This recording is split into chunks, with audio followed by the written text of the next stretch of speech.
मसनून गुस्ल, मसनून गुस्ल जो है वो सुन्नत जो है वो ये है कि जुम्मे के रोज हम जुम्मे के लिए गुस्ल करें, जो कि जुम्मा ईद का दिन है। जुम्मा ईद का दिन है तो जुम्मे के लिए हमें गुस्ल करना चाहिए। तो ये सुन्नत तरीका है, मसनून गुस्ल है। नंबर 2, दोनों ईदों यानी ईद उल फितर और ईद उल दुहा के लिए गुस्ल करना ये क्या है, सुन्नत है।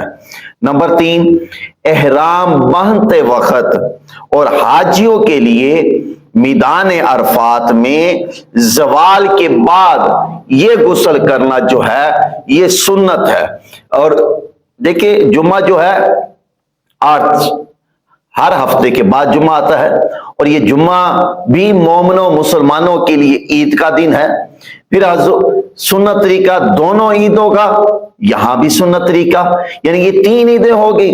फिर एहराम बांधते वक्त और मैदान अरफात में ज़वाल के बाद गुस्ल करना सुन्नत है। अब यहां गुस्ल करना क्या है, वो सुन्नत है। तो हमें कोशिश करनी चाहिए कि जुम्मा 8 दिन के बाद, 1 हफ्ते के बाद जुम्मा आता है, तो हमें जब भी जुम्मे के लिए जाएं तो कोशिश करें कि गुस्ल करके जाएं, ताकि सुन्नत है हम इन सुन्नतों से भी महरूम ना रहें।